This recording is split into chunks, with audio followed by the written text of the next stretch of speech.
5, 4, 3, 2, 1. Happy New Year. It is that time. I We have feel made like it. we needed to celebrate here because we were both asleep by that time. We actually never celebrated. So this will be our party. This is our party, our New Year's party. So happy New Year. We hope you enjoyed the holidays with family and friends. We're super excited to be back. Well, you've still got a week. Which will be fun for I'm you. back in a week. I do want to reflect back on 2022 though. You know, what a year. We launched this podcast. Yeah. We did our first episode in Australia, mates. Oh yeah, our first one. And our very first episode, if you recall, if you were there, was the day after we got engaged. That's right. Yep. Yep. We had gone out to celebrate and we really weren't feeling too hot in the first episode. No, we celebrated for sure on that evening of the proposal, but it was a sure shot. She I knew how much she loved me, and it was just like, yeah, okay. And now next baby is on the way. Yep, it was a busy year. So one thing we wanted to do was talk about things that can really push you forward, make you really successful in the next year, in the new year. And that's why we chose this topic for today, which was 5 ways you can boost team collaboration in the new year. Okay, we know if you are here, you've worked on teams many times. We have worked on lots of teams. And I can tell you after they're coming to get you. Do you hear that cop car? Cop car. They knew I was here.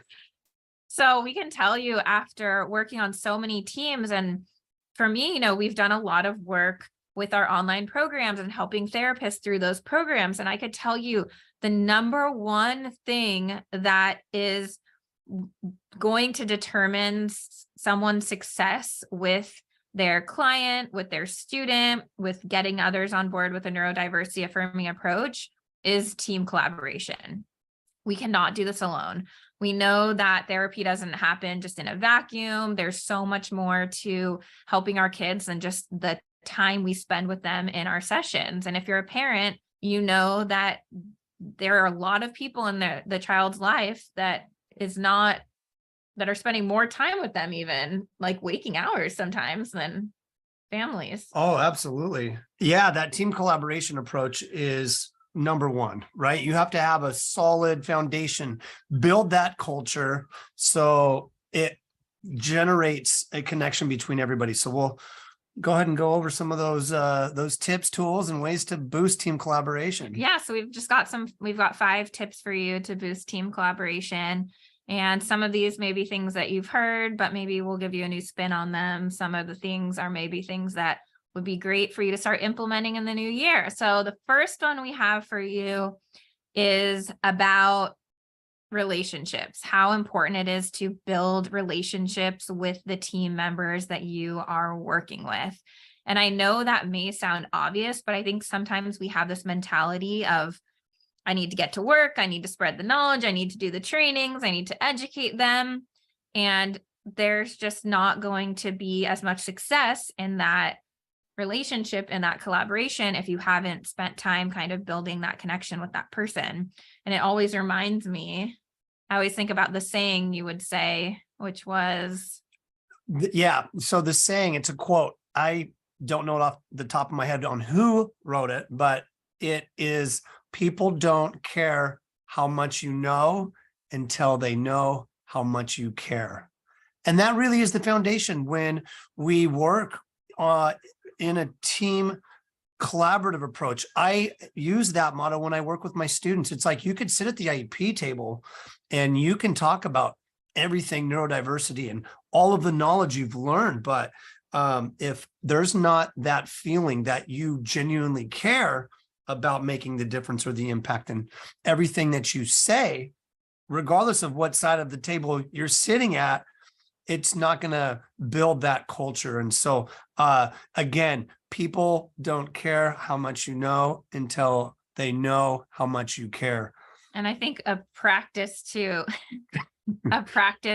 think about, which helps you kind of foster that, is that another saying, which is seek to understand, so whenever you are communicating with another team member, always seek to understand. And so often we might like be on the defense where they say something, we may not agree with it.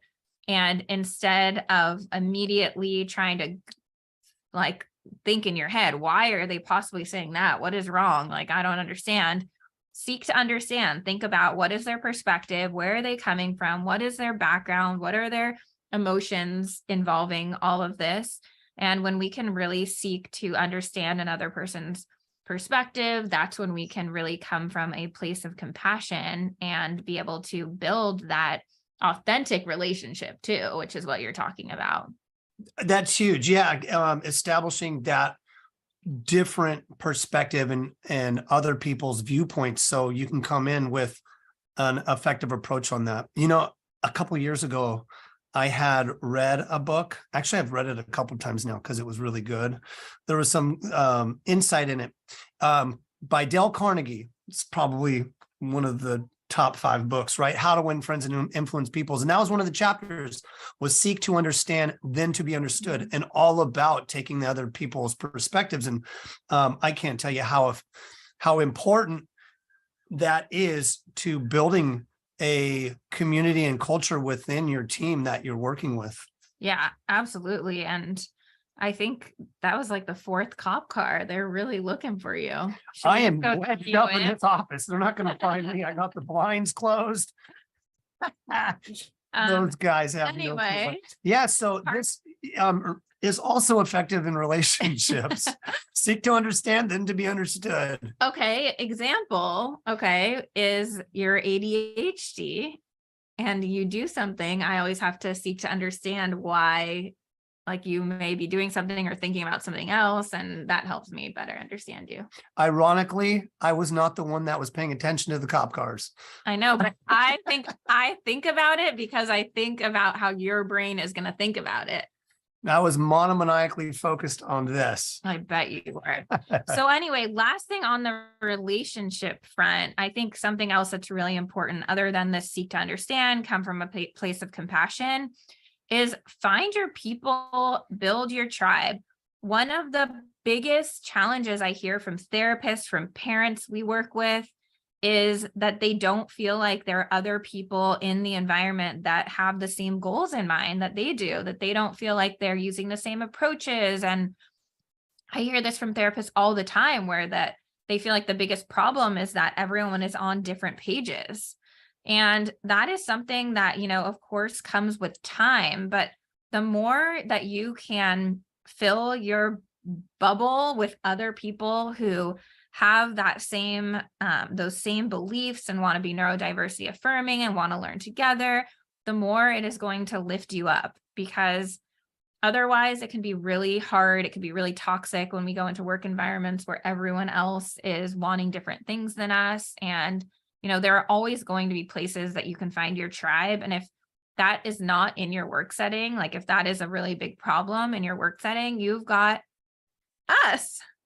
That's right. There's that. You've got absolutely. Your online community. You've got tons of people that you can turn to have a supportive community as well. I have found that in meetings with parents and in meetings with staff and departments and just being out in groups, that alongside the environments and those around, if there is a sense of not understanding from somebody or not a willingness to understand, then it's like planting those seeds of opportunities so that they can make the discovery. But here's the one thing I wanted to share, was that I have found it to be effective by praising others rather than criticize them. And so when we build teams and when we build culture and we build community with our team to make a collaborative effort, praise will always trump criticism. I can tell you that. Yeah. The bee attracts, what is it? Bees are attracted to honey. Yeah. Not vinegar. Not vinegar. That's right. You'll attract more bees with honey than vinegar. Yeah. So, and that's really important. I know we've talked a lot about that in past episodes too. Right. Okay. Let's do number 2. Number 2. I just wanted to say that was great. Number 1. And so the information that you provided, Jesse, was great. See how I did Thanks. that? That offer a little bit of praise. Oh, that was tricky.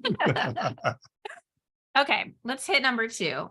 Number two, and I'll say this kind of like a two-parter, which is center autistic voices. Of course, if these are autistic kids we're talking about, or your clients or students, try to come from a place when you're collaborating the team that is focused on providing support in a way that is supported by the autistic community.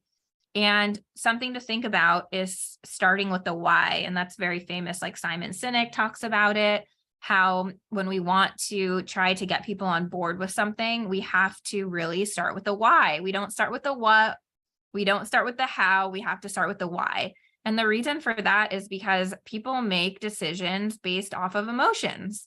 They make their decisions based off of emotions and they back them up with logic, right? So people can turn anything logical into anything that they want, right? It's like you have some emotional tie, like, oh, I want to go to this party tonight because I know it's going to be so fun. And then you start coming up with all these logical reasons. Oh, I haven't seen my friends in so long and we can get childcare. But if you had made that decision that doesn't sound fun, I don't want to go to that party, you're going to be like, well, childcare is too expensive.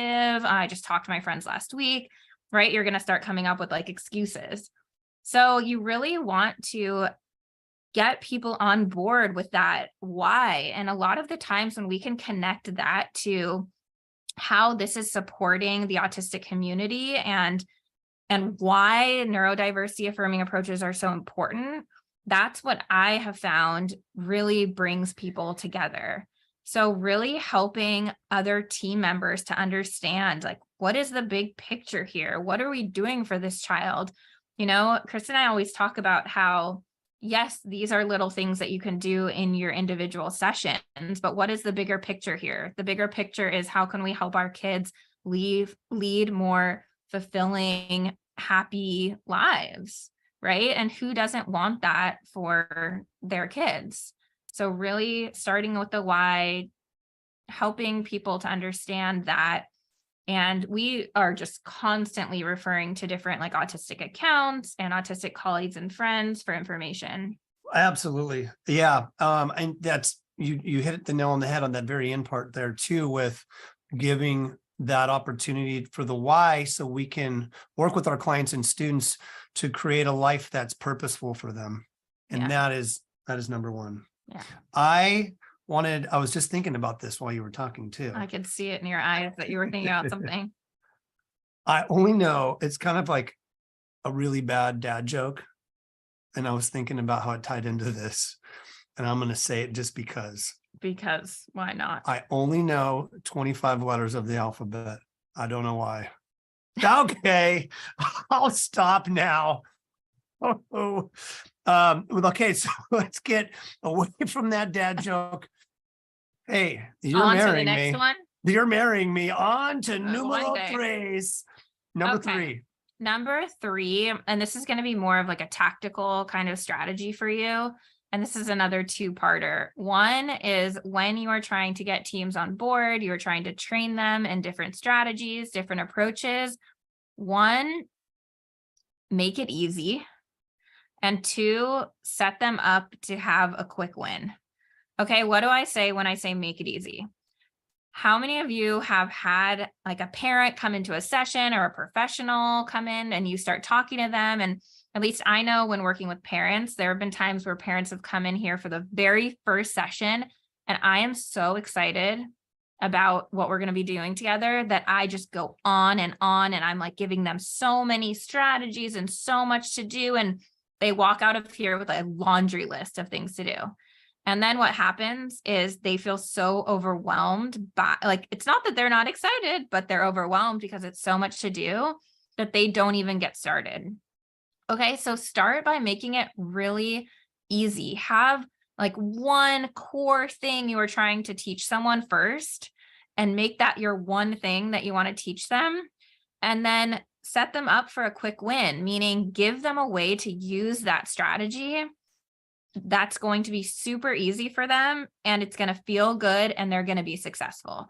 we don't want to give them something that's going to take like years to perfect or something like that, but giving them a tool, telling them exactly how to use it, letting them use it with a kid, having that quick win, they're going to be a lot more likely to want to come back for more if we've made it easy and they've been successful.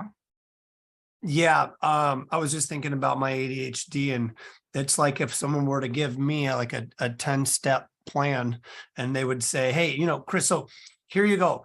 The first thing I want you to do is you're going to go observe the student. And then the second thing you're going to do is you're going to write down some of the things that are in the environment. And then the third thing you're going to do, I'm like, wait a minute, what was number one? It's like, yeah, you don't want to overwhelm people with just a whole bunch of things. And yeah, quick wins is very important. Because, and I teach this when I talk about, things like parent coaching, is you want the person to be successful. You want them to have that feeling of, wow, I did it. That was great. And if you give them something that's so hard and complicated to do, then they're not going to get that feeling. And we know what drives people intrinsically, what intrinsically motivates people is mastery, getting better and having successes. So helping them to have that success is only going to increase their intrinsic motivation to continue to do that in the future. Small incremental wins lead to gigantic progress. And that's how it works. All right. So write that down.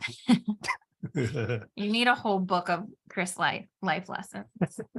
Everyone who listens, they can just have their notebook. Studisms. Yeah, exactly. All right. Speak so student code. Let's hit you with number 4, or just hit you. Okay. Our number 4 is also more tactical, which is make a plan. Make a plan, block out time, figure out how that person learns. Okay. For example, some people like to learn with visuals. Some people want a video. Some people want to read an article. Talk to your team, figure out what, not only how do they like to learn, what do they have time for, right? Like I know my clinic team, what their schedules are like. I know what they do or don't have time for. I know what their preferences are for things. I know that they would rather have a team meeting once a week to learn something than get a 5-page email and video from me, right? So there are ways to set that up with your team so that you are really using whatever their learning style is and what they have time for and what that preference is for them so that you're able to communicate with them. You don't want them to, every time they see an email from you, be like, oh my God, Chris sent me another 10-minute video.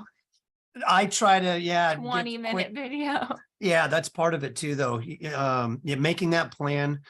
You mentioned to make a plan with either video or reaching out through text or maybe small group meeting. And I am really effective when the plan includes pizza or donuts. No, I'm just kidding. But really, you're not. But subtly, it was a little, I had to throw that in there. But I really do think that is a really good way to build that collaboration with teams, as you said. And I'll give you an example. I was working on a team not too long ago with this little girl, and she had like probably 20 people on her team. I mean, massive team, tons of different types of therapies, lots of extracurriculars. They were all on the team, swimming, her groups she was in on the weekend. Like that's all people who are on her team. And I realized that it was not realistic for me to like do individual touch-ins with 20 people once a week or whatnot, which is why we had set up a group email where we could all do a check-in once a month. I would send them a video or a handout or something for them to review. And that got everyone on the same team in a 5-minute period of time, really short videos. That's how Autism Support Resources was created, which is mine.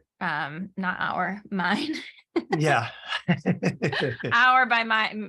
My team, what we created to support teams, which is like literally just a grab and go of, oh, you want to teach about person first versus identity first language. Here's a video on that, shoot it, send it over. So having a plan is super, super important. And then it helps you because you don't feel as stressed out thinking about how much you're going to have to do or how much you're going to have to teach because you've kind of already got it all outlined as well. Yep.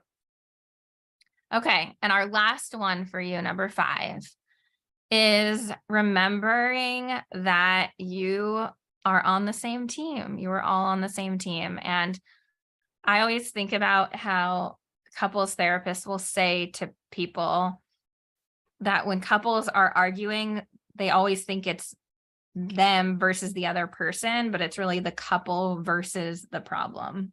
And I think that's so true here because a lot of the barriers and the things that are getting in the way of us being able to implement everything we want to implement, they're not actually people. They're like systemic problems or funding issues or environmental. And I think that if we can realize that we're all on the same team here trying to accomplish the same goal, then that prevents us from getting into what you were talking about earlier of like your way versus my way and all of that.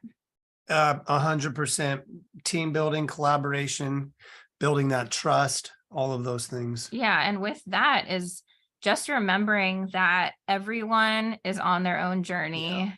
Yeah. And I think it's one of these things where when you realize, okay, I want to be a neurodiversity affirming therapist, and you start going out of your way to learn how to do that, all of a sudden you want everyone to like be there with you, like know everything, be as excited as you. And the truth is that everyone is in their own place on that journey. And we just can't necessarily speed up that progress. Like maybe we can by helping, but we can't just like automatically assume that everyone is going to be in the exact same space as us. So understanding, that goes back to the seek to understand, is knowing where they're coming from. Yes, absolutely. And I would, so to recap, we had 5 things there to boost. Just in short, relationships first. Number 2, start with why. Number 3, make it easy for them to set up quick wins, those little wins. 4, make a plan. And then 5, remember you're on the same team. That's the Cliff Note version, but I encourage you to save this episode, go back and get these things down because this is really going to be effective for the whole team approach, collaboration approach. And speaking of team building, I almost forgot that we are doing a virtual seminar, which is our Making the Shift seminar, which we have traveled all over to give in person. We are doing this virtually for the first time ever. And we just opened registration and it's going to be only a few weeks away from now. So if you want to join us for that, we will put a link below so that you can sign up because our spaces for that are limited. And yeah, we're really, really excited. We're going to be talking about how to support kids' sensory regulation, emotional regulation, self-advocacy skills, and all of that is going to be focused on using a team approach. So this webinar is not just for professionals, it's for parents, for anyone who feels like they could use some help with using neurodiversity affirming strategies. And it's going to be interactive. We're going to be really hitting home with some of the concepts by playing some virtual games with you. We are going to be providing some handouts that are going to be very resourceful for whatever setting you're in or whatever context you're in for working with neurodivergent students. And I just am going to tell you that we're coming in hot with energy. That's what we're doing. You will come in hot with energy. I will drink like 5 coffees to keep up with you. There we have it. So thank you so much for tuning in for this episode. Remember, if you could please jump on there and give us a favorable rating, that would be fantastic. If you didn't love this episode, then don't go to that section. Anyway, we will catch you next time. As usual, stay cool and be legendary, my friends.